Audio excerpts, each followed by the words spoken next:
1 year later, Una stood at a window, looking out at a city she had never seen before. It was not a human city. It was not a Keth city. It was something new. Something that had not existed 1 year ago. They called it Bridge City, a place built by both species together. The first joint colony in the history of humans and Keth. She still could not believe it was real. After that day at the temple, everything had changed. Not quickly, not easily, but it had changed. The story of what she did spread fast. Soldiers talked. Commanders talked. Soon, everyone on both sides knew about the human medic who protected Keth cubs. Some called her a traitor. Some called her a hero. Some called her crazy. But Elder Bora called her something else. He called her the Bridge. 2 months after the temple, Bora sent a message to the human leaders. He wanted to talk, not fight, just talk. The human leaders were shocked. The Keth had never asked for talks before. They sent a diplomat named Minho. He met with Bora on a small moon between their territories. The meeting was supposed to last 1 hour. It lasted 3 days. When Minho came back, he had a strange look on his face. Hope. Something nobody had felt in years. They want to end the war, he said. They want peace. Nobody believed it at first. How could they? 3 years of blood and death. Thousands lost on both sides. How could that just stop? But it did. The peace talks were long and hard. There were many problems, many disagreements, many moments when everything almost fell apart. But every time it got too difficult, someone would bring up Una's name. They would tell the story again. The human who stood alone. The medic who protected enemy children. The woman who showed that kindness was possible. And the talks would continue. 6 months after the temple, the peace treaty was signed. Una was there. They invited her as a guest of honor. She stood between human and Keth leaders, feeling very small and very scared. She was not a diplomat or a general. She was just a medic. She did not know what to say, but she did not have to say anything. Elder Bora spoke for her. 1 year ago, he said, his translator voice filling the great hall, I was ready to fight until death. I believed all humans were enemies. I believed peace was impossible. He paused. Then I met a human female named Una. She had nothing to gain by protecting our cubs. She had everything to lose. But she did it anyway. Not for reward. Not for fame. Simply because it was right. He looked at Una. His old yellow eyes were soft. She taught me something that day, he continued. She taught me that courage is not always about fighting. Sometimes courage is about standing still. About saying no to hate. About choosing kindness when everyone around you chooses violence. He walked to Una and stood beside her. Humans call her a hero. We call her something else. In our language, we call her Sarakin. It means mother of peace, because that is what she is. She gave birth to this peace. Not with weapons, but with her heart. The hall was silent. Hundreds of humans in Keth, watching and listening. Then someone started clapping. A human soldier. Young, with tears in his eyes. Then another. And another. Soon the whole hall was applauding. Humans and Keth together. Cheering for one small woman who had done one small act of kindness. Una cried. She could not help it. The tears just came. Now, 1 year later, she was standing in Bridge City, looking out at the new world they were building together. There was a knock at her door. Come in, she said. The door opened, and 4 young Keth walked in. They were not cubs anymore. They had grown so much in 1 year. They were taller now, almost up to her chest. They had 4 arms now, like adult Keth. Their gray skin was stronger, less soft, but their eyes were the same. Big and yellow and full of warmth. Una, the smallest one, said, It had learned to speak human language now. Its voice was rough, but the words were clear. "We came to see you." Yuna knelt down and opened her arms. The four young Keth rushed to her and wrapped their many arms around her. She hugged them back, laughing and crying at the same time. "I missed you," she said. "I missed you so much." "We missed you too," the smallest one said. It pulled back and looked at her face. "Are you crying? Are you sad?" "No," Yuna said, wiping her eyes. "I am happy." "These are happy tears." "Humans are strange," another one said. "Crying when happy." "Yes," Yuna agreed. "We are very strange." They sat together in her room, talking and laughing. The young Keth told her about their lives. They were going to school now. A new school where human and Keth children learn together. They were making friends, learning languages, growing up in a world without war. "Elder Bora sends his greetings," the smallest one said. "He says you are invited to the celebration tomorrow." "Celebration?" Yuna asked. "Yes, they are naming a new street in the center of the city." The young Keth smiled.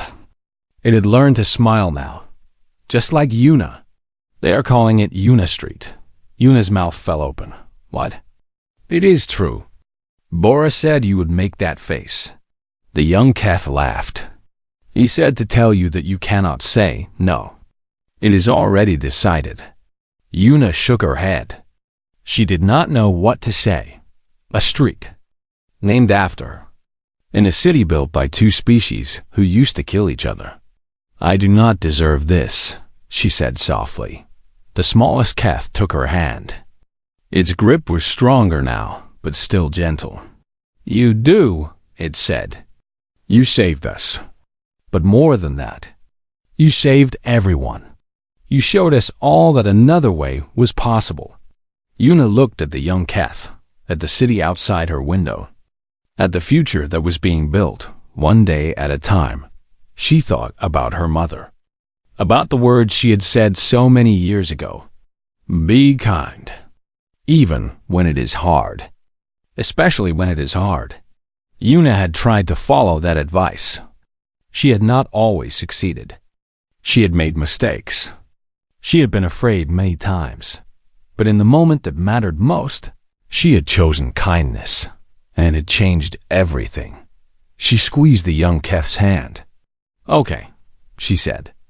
"I will go to the celebration, but only if you all come with me." "Of course." They all said together. That night, Yuna walked through Bridge City with four young Keth at her side.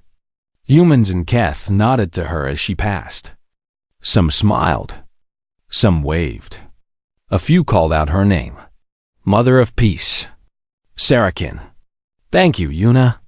She smiled at all of them. But she did not feel like a hero. She felt like what she had always been. A medic.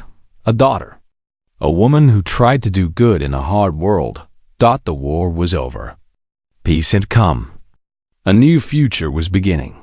And it had all started with one simple choice. One woman. 4 children. One act of kindness. That was all it took. That was enough.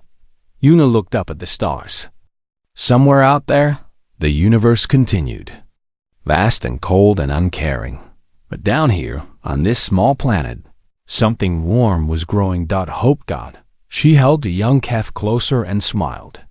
This was her family now. This was her home. And the future was bright. The fighting reached the temple. Yuna heard the first shots hit the outside wall. Stone cracked and fell. The cubs pressed closer to her, making small crying sounds. She covered them with her arms and waited. Through the broken doorway, she could see soldiers running past. Humans and Keth shooting at each other.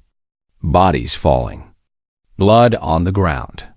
The same terrible scene she had seen 100 times before. But then something changed. A human soldier fell right in front of the temple door. He was wounded in the leg and could not stand. He looked up and saw Yuna inside. His eyes went wide. "Medic!" he shouted. "Medic, help me!" Yuna's training told her to move, to run to him, to save him. That was her job. That was what she did. But she could not leave the cubs. The soldier saw her hesitation. He saw the small gray shapes behind her. His face changed. From pain to confusion. From confusion to anger. "What the hell are you doing?" he screamed. Are those Keth?" Before Yuna could answer, more soldiers appeared. 3 humans, running toward their wounded friend. They saw Yuna. They saw the cubs. They raised their weapons. "Step away from those things," one of them shouted. His name tag said Dong Su. He was young, maybe 20. His hands were shaking. "Step away now." Yuna stood up slowly.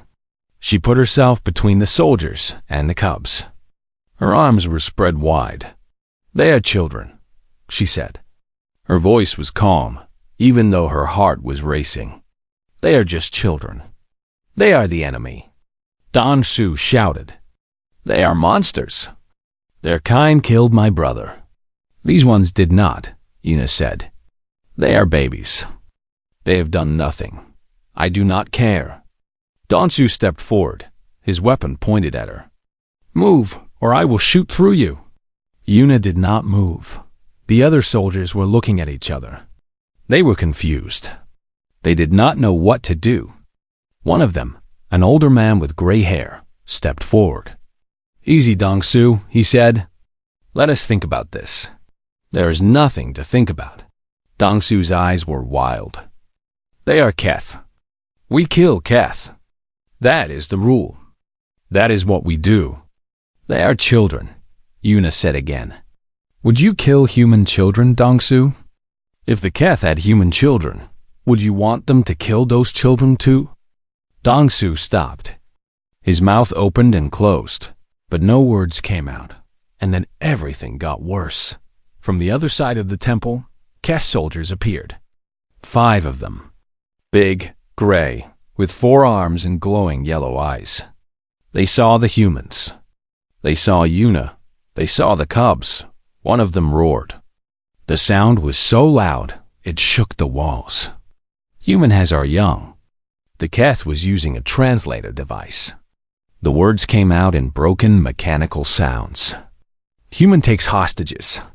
"No!" Yuna shouted. She turned to face the Keth, her back to the human soldiers. "I am not taking hostages.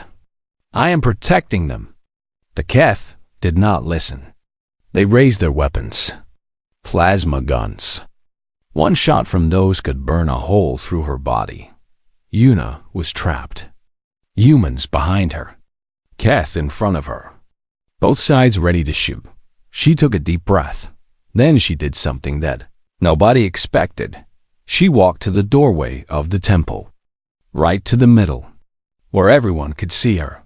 She stood there, arms spread wide, blocking the entrance. "Listen to me," she shouted. Her voice was loud and clear. She was using her radio too, broadcasting on all frequencies. Every soldier on this battlefield could hear her. "Listen to me, all of you." The shooting stopped. Not everywhere, but here, around the temple. Everyone was looking at her. "My name is Yuna," she said. "I am a medic with the United Earth Forces. I found these cubs in a destroyed building. Their mother was dead. They were alone. I took them because I could not leave them to die. Lies." The Keth soldier growled. "Humans do not help Keth." "This human does," Yuna said. She looked directly at the Keth. "I know your people have killed mine. I know my people have killed yours. I know there is hate on both sides. So much hate." She paused. The cubs were behind her, in the shadows of the temple. She could hear them making soft sounds. "But these are children," she continued. "They are not soldiers. They are not killers. They are just small creatures who want to live. Is that not what all children want? To live? To grow? To see tomorrow?" Nobody spoke. The soldiers, human and Keth, were all watching her. "I will not let anyone hurt them," Una said. Her voice was strong now, stronger than she had ever heard it. "I do not care if you are human or Keth. I do not care if you hate me. These children are under my protection. If you want to hurt them, you will have to kill me first." Donshu stepped forward. "You are a traitor," he said. But his voice was quieter now, less angry. "Maybe," Una said. "Or maybe I am the only one here who remembers what we are fighting for." "What do you mean?" the older human soldier asked. "We say we fight for humanity," Una said. "We say we fight to protect our families, our children, our future. But what kind of future do we want? A future where we kill babies? A future where we become the monsters we are afraid of?" She turned to the Kef soldiers. "And you," she said. "You fight to protect your people, your cubs, your future. But is this the future you want? A future of endless war? A future where nobody is safe?" The lead Kef soldier was staring at her. His yellow eyes were bright, but his weapon was lowering. Slowly, "You speak strange words, human," he said through his translator. "I speak the truth," Una said. "I am one woman. I cannot stop this war. I cannot make peace. I cannot change anything big. But I can do one small thing. I can protect 4 small lives. I can show that humans are not all killers. That we can choose kindness over hate." She sat down on the ground, right in the doorway. She crossed her arms. "I am not moving," she said. "You can shoot me if you want. But I am not moving. I am not giving up these cubs." For a long moment, nobody did anything. Then the smallest cub walked out from behind Una. It stood next to her, looking at all the soldiers with its big yellow eyes. It was not afraid anymore. It reached out with its tiny gray hand and held Una's finger. Una felt tears on her face. She did not wipe them away. "This is what we could be," she said softly. "This is what we could choose. If we wanted to." The lead Keth soldier made a strange sound, almost like a sigh. "You are either very brave or very stupid." "Human," he said. "Maybe both," Una said. And then, against all logic, against all reason, the Kef soldier did something amazing. He laughed. It was a strange sound, rough and deep. But it was a laugh. "We will not shoot you," he said. "Not today. But this changes nothing. The war continues." "I know," Una said. "But today, in this place, we can be better. Just for today." The Keth soldier nodded. Then he turned and led his warriors away. Donshu was still standing there, his weapon in his hands. He looked at Una. He looked at the cub holding her finger. His face was hard to read. Then he lowered his weapon. "You are crazy," he said. "Yes," Una agreed. Donshu shook his head. Then he turned and helped his wounded friend up. "Let us go," he said to the other humans. "There is nothing here." They left. And Una was alone again, with 4 small cubs, in a broken temple, in the middle of a war. But for the first time in hours, she allowed herself to hope. Maybe, just maybe, this was not the end. Maybe this was the beginning. Una moved through the ruined streets as fast as she could. The cubs were heavy together, and her arms were already starting to hurt. But she did not stop. She could not stop. The gunfire was getting closer. She could hear the sound of plasma weapons and the deep boom of human rifles. Both armies were moving through this area. It was only a matter of time before they found her. She needed shelter. Real shelter.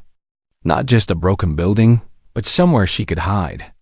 Somewhere she could protect the cubs until the fighting moved somewhere else.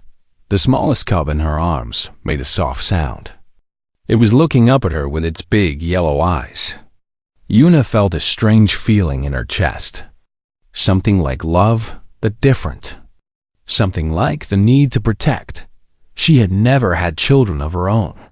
She was only 26 years old, and the war had taken all her time. But holding this small creature, she understood something. She understood why mothers did impossible things. Why they ran into fire. Why they stood in front of danger. It was not about thinking. It was about feeling. She turned a corner and saw a large building ahead. It was made of dark stone, and it had a high roof with strange symbols carved into it. A Keth temple. She had heard about these. The Keth had their own religion, their own gods. This was a holy place for them. It was also the best shelter she could find. Yuna ran toward the temple. The front was damaged, but still standing. Part of the roof had fallen in, but most of the building was whole. The walls were thick. They would stop bullets. Maybe even plasma. She went inside. The temple was dark and quiet. The air smelled like smoke and something else. Something sweet, like flowers. Keth flowers, maybe. She did not know. The cubs were looking around with wide eyes. They recognized this place. She could see it in the way they relaxed a little. This was familiar to them. Yuna walked to the back of the temple, where the shadows were deepest. There was a small room there, behind a wall. A storage room, maybe. Or a place for private prayer. She did not know, and she did not care. It was safe. That was enough. She put the cubs down gently. They sat on the cold floor and looked up at her. 4 pairs of yellow eyes, watching her every move. Yuna knelt down in front of them. She was breathing hard. Sweat was running down her face.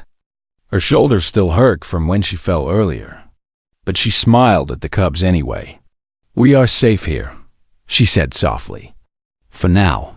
The cubs did not understand her words, but they seemed to understand her tone. The smallest one made a chirping sound and crawled closer to her. It pressed its small body against her leg. Yuna felt her heart break a little more. Outside, she heard an explosion. Close, too close. The walls shook and dust fell from the ceiling. The cubs made scared sounds and pressed together. Yuna moved to the doorway and looked out. Through the broken front of the temple, she could see the street. And on the street, she could see soldiers, human soldiers, her people, her army. She should be happy. She should run out and join them. But she did not move, because she knew what would happen. She knew how soldiers thought. She had been with them for 2 years. She had heard them talk. She had heard what they said about the Keth. Kill them all, they said. Every last one. They would not care that these were children. They would not care that these cubs had never hurt anyone. They would see gray skin and yellow eyes, and they would shoot. Yuna could not let that happen. She moved back into the shadows. The soldiers were coming closer. She could hear their voices now. Clear this area. Check every building. Yuna's heart was beating so fast it hurt. She looked at the cubs. They were watching her, quiet and still. They knew something was wrong. Animals always knew. She made a decision. She gathered the cubs and moved them to the very back of the small room. She covered them with her body, the way their mother had done. If anyone came in, they would have to go through her first. The footsteps were at the temple door now. Hey! Someone checked this place. Yuna heard a soldier enter the temple. His boots made loud sounds on the stone floor. He was moving slowly, carefully, looking for enemies. She held her breath. The cubs were completely silent. It was strange, as if they understood the danger, as if they knew they needed to be quiet. The footsteps came closer, closer. Then they stopped. Nothing here. The soldier shouted. Just a bunch of broken stuff? The footsteps moved away, back toward the door. Back outside, Yuna let out her breath slowly. Her whole body was shaking. but she could not relax. Not yet, because she heard more sounds now. Different sounds. Heavier footsteps, growling. Kef soldiers. They were coming from the other direction, moving through the same area, looking for humans, looking for enemies, and looking for their own people. Yuna understood what was happening. She was trapped between two armies. Human soldiers on one side, Kef soldiers on the other. And both of them would kill her if they found her. But for different reasons. The humans would kill her because they would think she was a traitor. Protecting enemy children. Helping the enemy. The Kef would kill her because she was human. And because they would think she had taken their children as hostages. Either way, she would die. Yuna looked at the cubs. The smallest one was still pressed against her leg. It was warm and soft and completely trusting. It did not know that she was the enemy. It did not know about the war. It just knew that she was protecting it. She thought about her own mother. A woman named Yunji, who had died when Yuna was 16. Cancer, quick and cruel. Her mother had held her hand until the very end. Be kind, her mother had said. Even when it is hard. Especially when it is hard. Kindness is what makes us human. Yuna had tried to follow that advice. All through the war. All through the death and the pain. She had tried to be kind. To save lives instead of taking them. To help instead of hurt. And now she was here. Holding enemy children. Hiding from both armies. Probably going to die. But she did not feel afraid. Not really. She felt right. Like this was exactly where she was supposed to be. Like this was exactly what she was supposed to do. Outside, the two armies were getting closer. She could hear human voices and Kef growls mixing together. Soon there would be fighting. Soon there would be more death. Yuna held the cubs tighter. I will not let them hurt you, she whispered. I promise. No matter what happens, I will protect you. The smallest cub looked up at her. And then it did something that Yuna would never forget. It smiled. She did not know Kef could smile. She did not know their faces could make that expression. But this small creature, this tiny enemy child, was smiling at her. And in that moment, Yuna knew she had made the right choice. She was a human. She was a medic. She was a soldier in a terrible war. But right now, she was something more. She was a protector. And she would not fail. The sounds of battle grew louder. The temple walls shook. Dust fell from the ceiling like gray snow. Yuna closed her eyes and waited. Whatever came next, she would face it. For the cubs. For kindness. For everything her mother had taught her. She would stand. She would fight. She would protect. Even if it cost her everything. The peace did not last. 2 hours after the soldiers left, more came. And these ones were not willing to walk away. Yuna heard them before she saw them. Heavy vehicles. Many boots on the ground. Commands being shouted. This was not a small patrol. This was a full military unit. She stood up quickly. The cubs were sleeping in the corner of the temple. They were tired from all the fear and stress. Their small bodies rose and fell with each breath. Yuna walked to the doorway and looked out. Human soldiers. At least 50 of them. Surrounding the temple. Vehicles with big guns pointed at the building. Officers talking into radios. Her heart sank. Someone had reported her. Dongsu, maybe. Or one of the other soldiers. They had told their commanders about the crazy medic protecting enemy children. And now the commanders had come to deal with her. An officer stepped forward. He was a tall man with a hard face and cold eyes. His uniform showed high rank. Colonel, maybe. Or higher. Lieutenant Yuna. He called out. His voice was loud and official. This is Colonel Taiho of the United Earth Forces. You are ordered to come out immediately and surrender the alien creatures. Yuna did not move. Did you hear me? Taiho shouted. This is a direct order. Come out now. Yuna took a deep breath. Then she stepped fully into the doorway, where everyone could see her.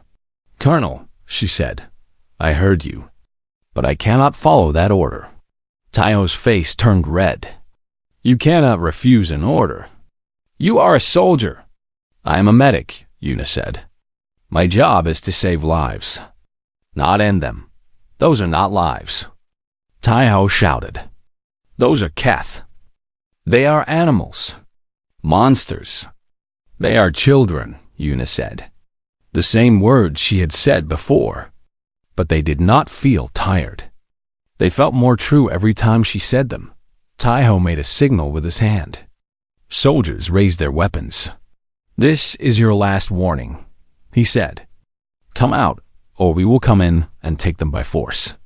Yuna spread her arms wide. She stood in the doorway, blocking the entrance with her body. Then you will have to go through me, she said. For a moment, nobody moved. Then Taiho laughed. But it was not a kind laugh. It was cruel and cold. You think you matter? He said. You think one woman can stop an army? You are nothing. A small insect standing in front of a storm. Maybe, Yuna said. But even a small insect can make a difference. Even one act of kindness can change things. You are foolish, Taiho said. Kindness does not win wars. Maybe not, Yuna said. But hate does not win peace. Before Taiho could respond, something happened. A sound came from behind the human soldiers. Growling, many voices. The soldiers turned around, weapons ready. Keth, hundreds of them, appearing from the ruins. Surrounding the human forces. This was bad. Very bad. If the two armies started fighting here, everyone would die. Including Yuna. Including the cubs. The lead Keth stepped forward. He was old, older than any Keth Yuna had seen. His gray skin was lined and weathered. He walked slowly, with dignity. 4 arms folded behind his back. I am Elder Bora, he said through his translator. His voice was deep and calm. Commander of the 3rd Keth Legion. I have heard interesting things about this temple. Taiho raised his weapon. Stay back, Keth. This is human business. No, Bora said simply. This is about our children. That makes it our business too. He looked past Taiho, past all the soldiers, directly at Yuna. His yellow eyes were old and wise. Human female, he said. They tell me you protect Keth cubs. Is this true? Yes, Yuna said. Why? The question hung in the air. Everyone was waiting for her answer. Humans and Keth, officers and soldiers. All of them watching one small woman in a doorway. Yuna thought about her mother again. About kindness. About what it meant to be human. Because they needed help, she said simply. And I could give it. Bora stared at her for a long time. His face was hard to read. Keth did not show emotions the same way humans did. Then he walked forward. Past the human soldiers. Past Taiho. Right up to the temple doorway. Taiho shouted a warning. Soldiers aimed their weapons. But Bora ignored them all. He walked until he was standing right in front of Yuna. He was tall. So tall. Yuna had to look up to see his face. Show me, he said. Yuna nodded. She stepped aside. Bora walked into the temple. He moved slowly, his 4 arms close to his body. When he reached the back room, he stopped. The cubs were awake now. They were standing together, looking at the big Keth with wide eyes. They did not know him, but they knew he was one of them. The smallest cub walked forward. It looked up at Bora. Then it looked back at Yuna. And it did something that changed everything. It walked back to Yuna. It stood next to her. It held her hand. Bora made a sound. Low and rough. Almost like crying. In all my years, he said. I have never seen this. A human and a Keth cub, standing together, not as enemies, but as, what is the word? Friends? I do not know what we are, Una said honestly, but I know I will protect them, no matter what. Bora looked at her, really looked, as if he was seeing something he had never seen before. You have burn marks, he said, on your shoulder. You were hurt protecting them? Una looked down. She had not noticed, but yes. There was a plasma burn on her left shoulder. It must have happened during the earlier fight. She had been so focused on the cubs that she did not feel the pain. It does not matter, she said. It does, Bora said. It matters very much. He turned back to the doorway. Taiho and the human soldiers were still there, watching. The Keth forces were still behind them. Two armies, ready to destroy each other. Bora spoke loudly. His voice carried across the battlefield. This human has protected our children, he said.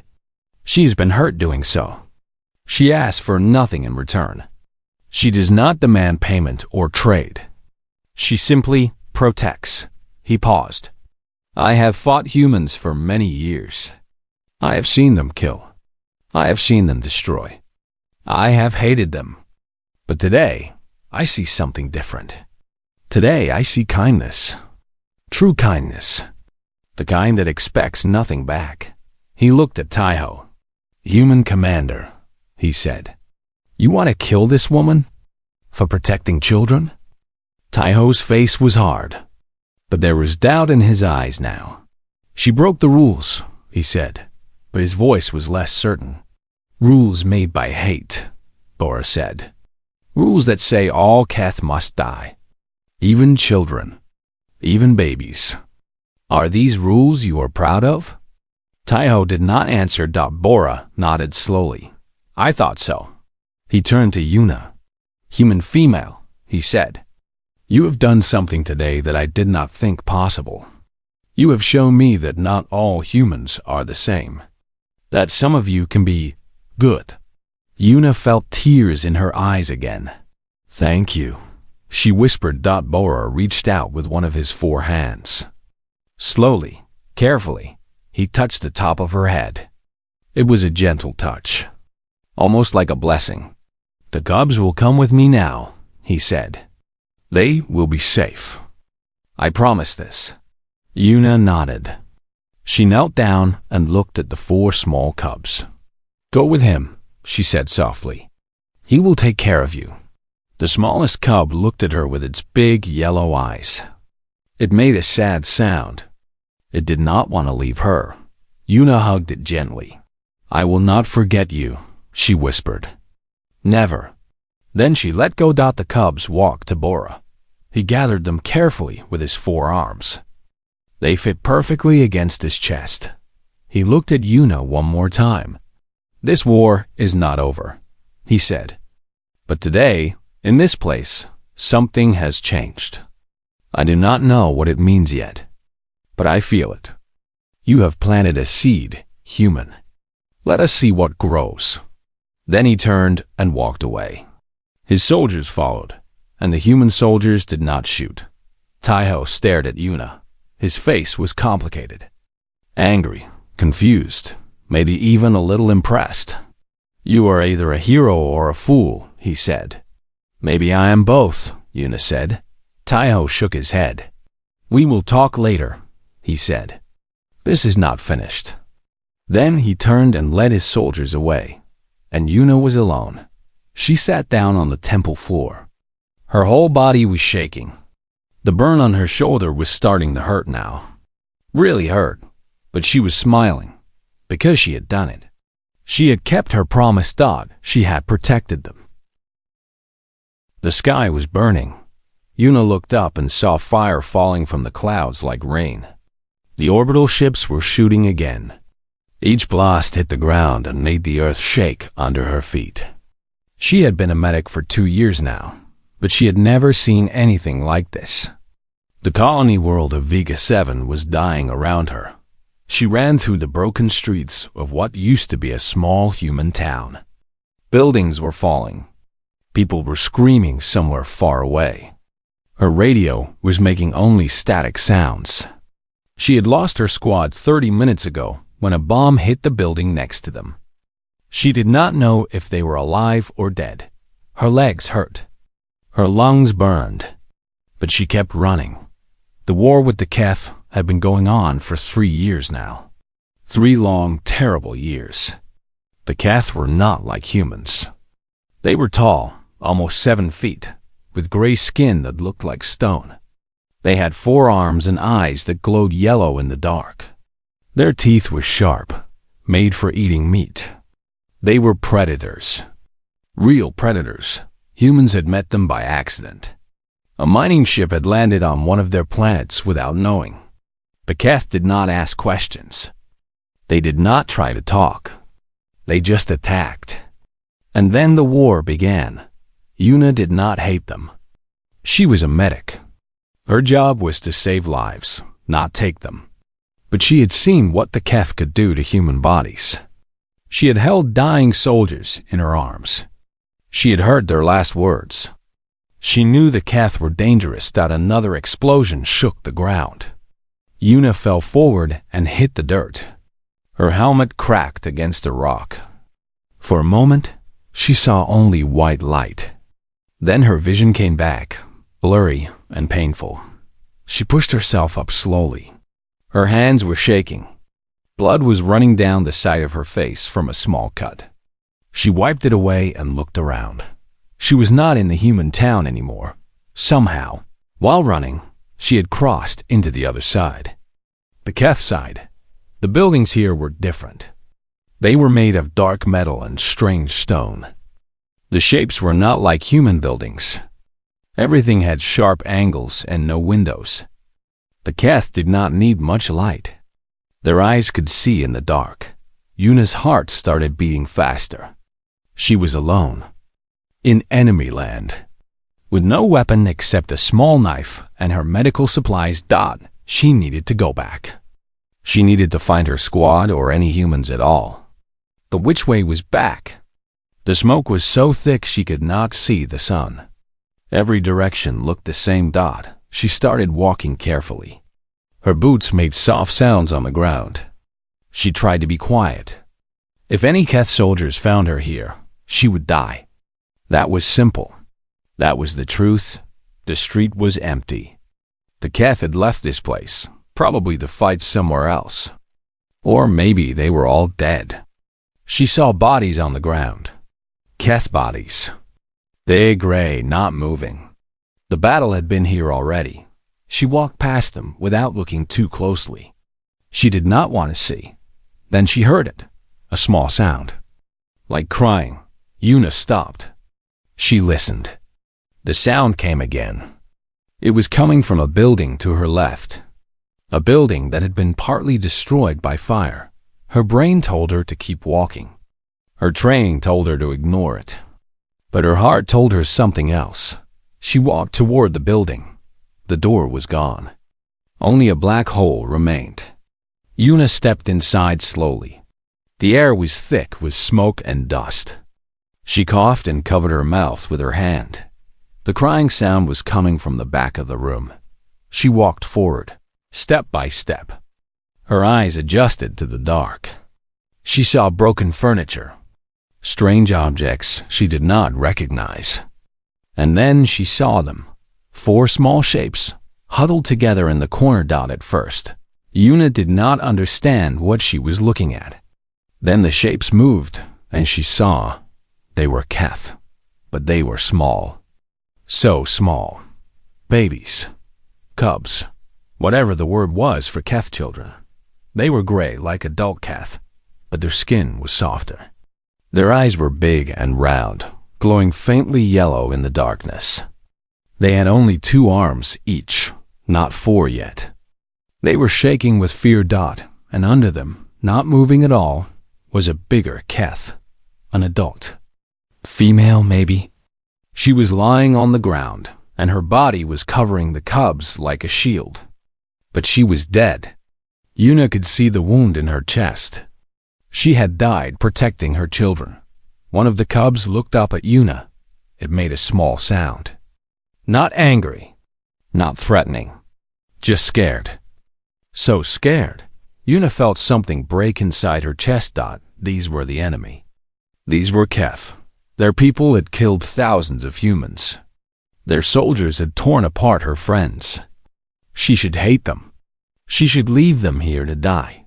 But she could not, because they were children. Just children. They did not choose this war. They did not kill anyone. They were just small, helpless creatures who had lost their mother and were alone in a world that was burning. Yuna knelt down slowly. The cubs moved back, pressing against the wall. They were afraid of her. Of course they were. She was human. She was the enemy to them. She held out her hand, palm up, like you would do with a scared animal. She did not move. She just waited. One of the cubs, the smallest one, looked at her hand. It tilted its head. Then, very slowly, it reached out with its tiny gray fingers and touched her palm. Its skin was warm, warmer than she expected. Yuna felt tears in her eyes. She did not know why. Maybe because of everything. The war, the death, the fire falling from the sky. And now this. 4 small lives that nobody cared about. She heard gunfire in the distance. Getting closer. Both human and Keth forces were moving through this area. Soon they would be here. And when they came, these cubs would die. Either from human guns or from the chaos of battle. Yuna made her choice. She could not save everyone. She could not stop the war. She could not even save herself, probably. But she could save these 4 small lives. She could do that much. She reached down and picked up the smallest cub. It was light, lighter than a human baby. It made a surprise sound but did not fight her. She held it against her chest gently. Then she looked at the other 3. "Come with me," she said softly. She knew they could not understand her words, but maybe they could understand her voice. "I will keep you safe. I promise." The cubs looked at each other. Then, one by one, they stood up on their small legs and walked toward her. Yuna gathered them all. 2 in her arms, 2 holding onto her legs. They were awkward and slow, but they were together. Outside, the sky was still burning. The war was still raging. Death was still everywhere. But Yuna had made her choice. And she would not change it. She walked out of the ruined building, holding the enemy's children in her arms, and began to search for shelter. The battle was coming, and she needed to find somewhere safe before it arrived.